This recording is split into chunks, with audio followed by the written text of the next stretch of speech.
Long ago, they say, when the sky was not so high, the passing sun let fall some emerald jewels into the dark blue sea.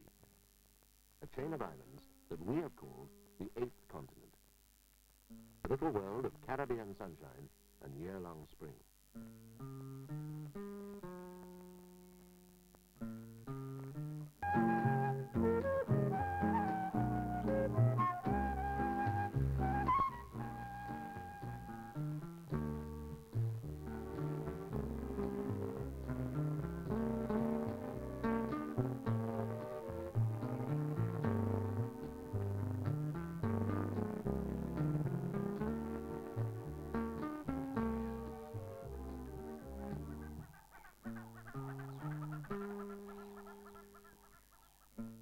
In 1493, Columbus came here after a long voyage of hardship, scurvy, and mutiny.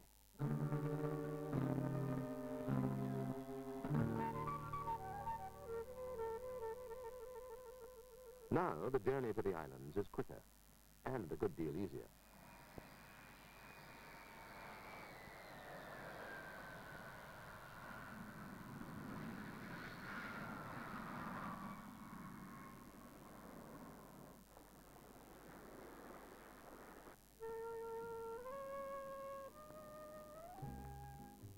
The bait that lured Columbus and later the Spanish conquistadores was El Dorado, the legendary city of gold.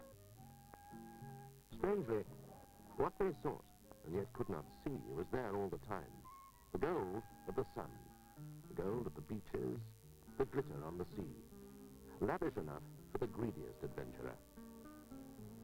Now we know that the sun itself is a golden gift, and a marvelous freedom grows from it.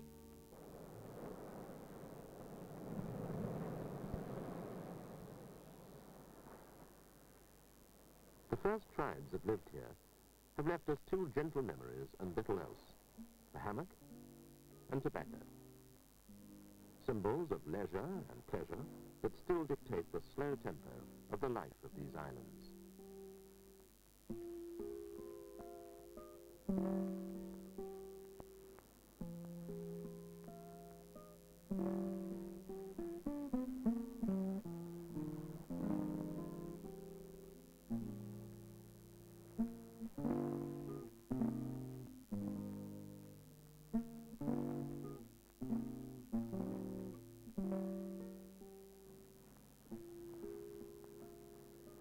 In the wild seafaring days of the 16th century, any attempt to settle for golden sunlight and quiet pastimes would have been greeted with laughter. Doubloons it had to be, and pieces of eight, and moidors, and sovereigns. And the Caribbean quickly turned into the colonial cockpit of Europe.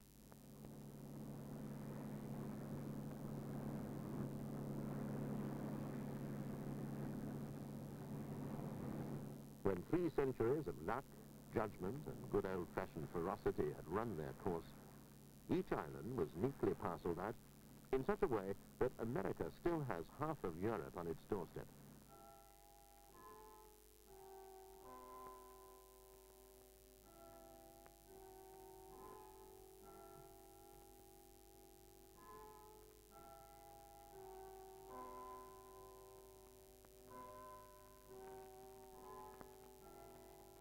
The British got Grenada, and St. George's, the capital, became an English country town. Somehow the sun always takes a hand in making things a little bit diffuse here. You get your snapshots developed at the barbers, shoes mended at the piano tuners, and the bus delivers the milk. And despite the polite Georgian exteriors of Grenada, the Prince of Wales once found himself refused to dance here.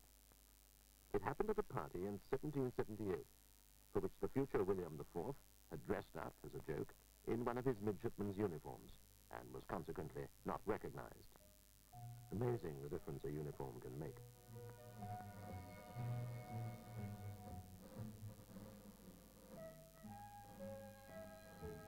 Somehow, seeing policemen in traditional 19th century British uniforms makes it all feel like a well-arranged and friendly place.